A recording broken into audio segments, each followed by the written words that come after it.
If you're tired of getting beat by the run in Madden 23, then you're in luck, because in this video, I'm about to reveal my top secret adjustments that I use to lock up every single run in the game. And the best part about this is that this adjustment and these tricks will work from every playbook in the game and multiple defensive formations. Let's get into it now.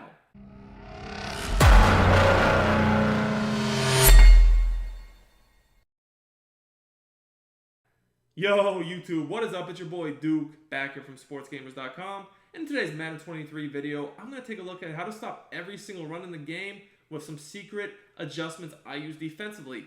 And like I said, you can use these for multiple formations and pretty much every playbook in the game. Now, I'm not going to focus on gap shoots. I'm going to focus on how to make your AI defenders all immediately react to the run, with a few different tricks that I use so that you don't have to have the best user in the game to stop all the runs. You can just rely upon your defenders to do so. So I'm going to show you guys a few different tricks, and we're going to apply them from two different formations, both nickel 3-3 cub and dollar, just to show you guys that you can use these from different formations. Now, obviously, the 3-3 cub is a bit organically a better run defense than dollar, so I kind of wanted to show you guys the 3-3 cub because it's a little bit better, but then also dollar, so you guys know that like you could even use it from, not quite the best run defense in the game, and it's still going to work.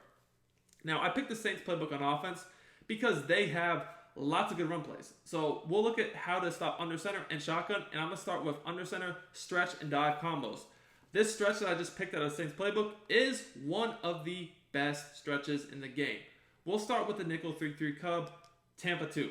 So, like I said, I don't want to focus on shooting the run with your user to manually stop the run because you have to have good stick skills to do that. I want to focus on three different tricks that you can use to basically make all of your defenders immediately react to the run and stuff the run without you having to do too much. So make sure you watch the whole video. I'm going to break down several different tips and tricks, and we're going to show them from two different defensive formations, starting with nickel 3-3 cub. And if you want more content like this, make sure you subscribe to the channel, turn your notifications on, smash that like button, comment on the video. All that stuff really does help me out a lot. Now, I'm going to start off in cover 2, Tampa 2. Tampa 2 is one of the best defenses in the game to stop outside runs because the cloud flats, when you baseline and press them, they're basically in a run fit and they will shoot into the backfield.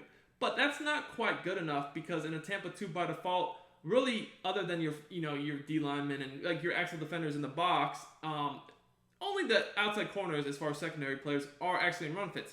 You don't get your safeties in run fits. So the first step I'm going to show you guys is how to get basically your entire secondary in run fits so that your entire secondary plays the run immediately, as along with obviously your D lineman and your user, right? So if you guys don't know this, cover 2 has the outside corners in the flats. They're in run fits, but the safeties are not. However, if you were in a cover 4 or cover 0, you could get the safeties in run fits, but then the outside corners want to be in run fits. So how can we get both the outside corners and the safeties in run fits at the same time? The easiest way to do that is to call cover 2, but then man the safeties up. So this is what I would do in a situation like this.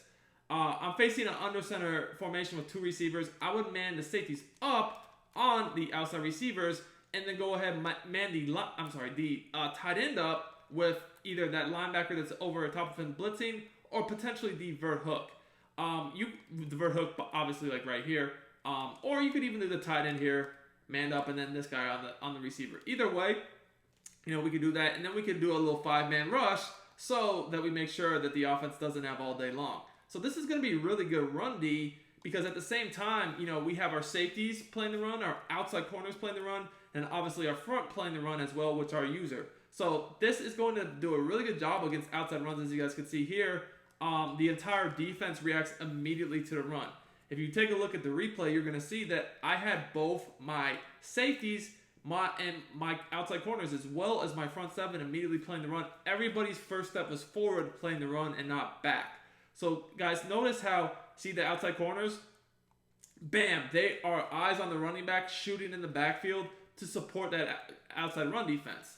Now, take a look at, obviously, our safeties. Our safeties are, first step is down 2. They're shooting down against the run as well to support the run. Obviously, we have our front 7 playing the run. There is nowhere to go here as we get a tackle in the backfield. So I want you guys to notice the difference here that this really just made. So if I just go ahead and run the same cover 2, baseline press it, but I don't make those extra adjustments, you're going to see that, running the ball here, the safeties, their first step is back. So, if I'm able to get past that outside corner who's going to help against the run as I did there. Looking to become a better Madden player and win more games? Check out sportsgamers.com. I built sportsgamers.com from the ground up to give you the best Madden tips, best Madden ebooks, all at the best price, bar none. We have a VIP membership that gives you access to the entire site, every ebook and every tip we release all year long for only $24.99. Click the link in the description. I've also pinned it in the comments, and use coupon code DUKE for 10% off your order. The safeties, they dropped back initially a couple yards, so they weren't able to help immediately. See how when you leave the safeties in their zone coverage, they just back up in the deep half? So there's that nickel back that was in the vert hook. At this point, we have 3 guys that are not helping us against the run, whereas the previous play, everybody was playing against the run because of the additional adjustments I did, putting those players into man coverage. And because of that, as soon as we got outside that corner who was shooting down on his flat zone, I had about a 5-6 yard run because the safeties were delayed in playing the run.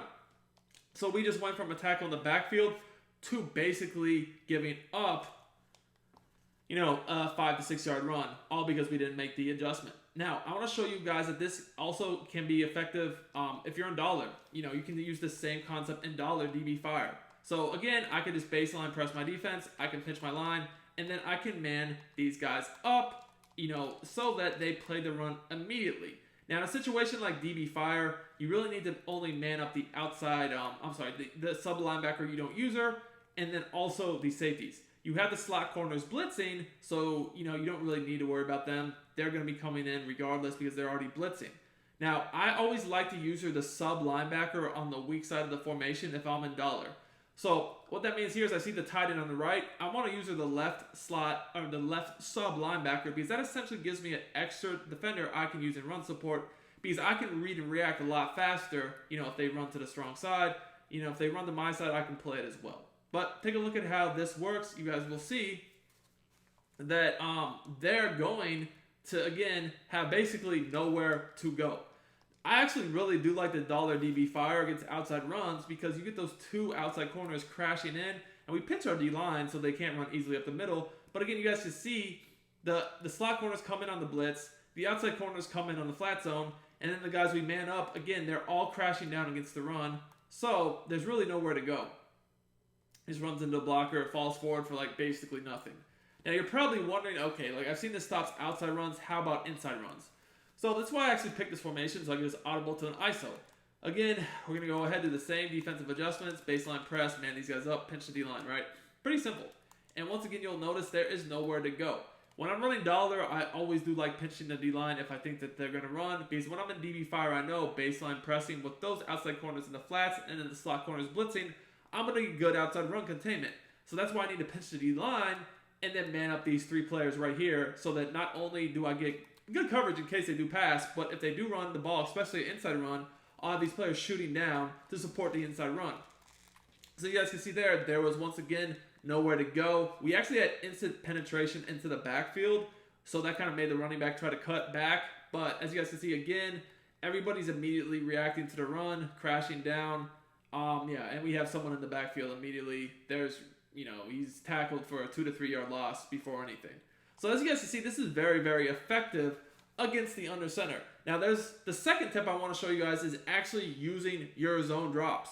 So if you guys didn't know, you can make your defenders play the run immediately with zone drops. And the best way to do that is simply put your curl flats, your hook zones on 5. On 0. Now, this is obviously risky, very risky to put all of your zones on 0. Obviously, if they pass the ball, you could be in trouble. But the advantage to this is that it basically immediately will allow all these defenders to shoot the run. You still want to man up your safeties, don't get me wrong. You don't want to risk having guys just running down the field wide open. So we're going to man the safeties up. And in this case, if they did pass the ball, my responsibility would be to guard the slot. Now, because he's unguarded. Now, if I didn't want to have to guard the slot, I could simply make this a 4-man blitz and just do it like this to where everyone's now manned up. And now I can kind of just free roam or watch the running back. But what I want you guys, I don't want to do that here because I want you guys to see that having all these hook zones, at 0 yard zone drop and the flat zone's at a 0 yard zone drop, you're going to see they're immediately going to play the run. So obviously I would use a hook zone here, but I'm just showing you guys like hook zones and flats, when you zone drop them to 0, they will immediately play the run. So like I don't even have to do much. As you guys can see there, both of my flat zones were immediately playing the run. Both of my hook zones were immediately playing the run. I had the corners blitzing. I had the D-line pinched. But look, again, everybody's first step is forward. So at this point, there's nowhere to go. They just tried to beat me to the outside, which, they were obviously unable to do. So you guys can see that both of these little tricks are very, very, very solid. Now, how about the trap?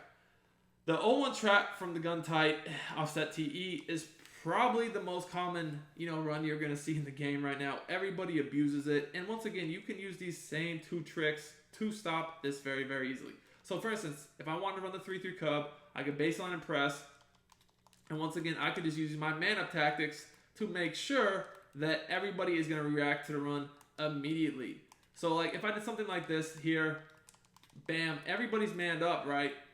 Other than my my running back. But again, like I'm probably going to watch the running back, and I still do have a 5-man blitz here.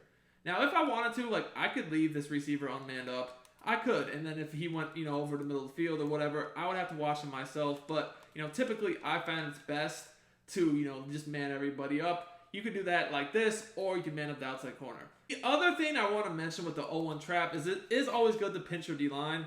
The 0-1 trap is a really, really good run if your line is spread out, honestly, regardless of the adjustments you make. So with the 0-1 trap, I would recommend pinching your D-line in combination with everything else I just showed you. But once again, you see that there's just nowhere to go. When you have all of your defenders instantly playing the run, it's just really, really difficult. The best part about these tips I've showed you guys is that because we're using man-up tactics, even if they do pass the ball, we have, pretty much everybody manned up with zones out there. So there's not going to be a lot of openings to pass the ball either. We can use this when we want to just play a coverage and rush 3 or 4. We can also use it when we want to rush, 4, 5, 6 and blitz. So this is going to be not only lockdown run defense, but it's going to allow us to stop the run while also not being weak against the pass. Hope you guys enjoyed this tip. If you did, make sure to smash that like button. Until next time, it's your boy Duke, and I'm out of here.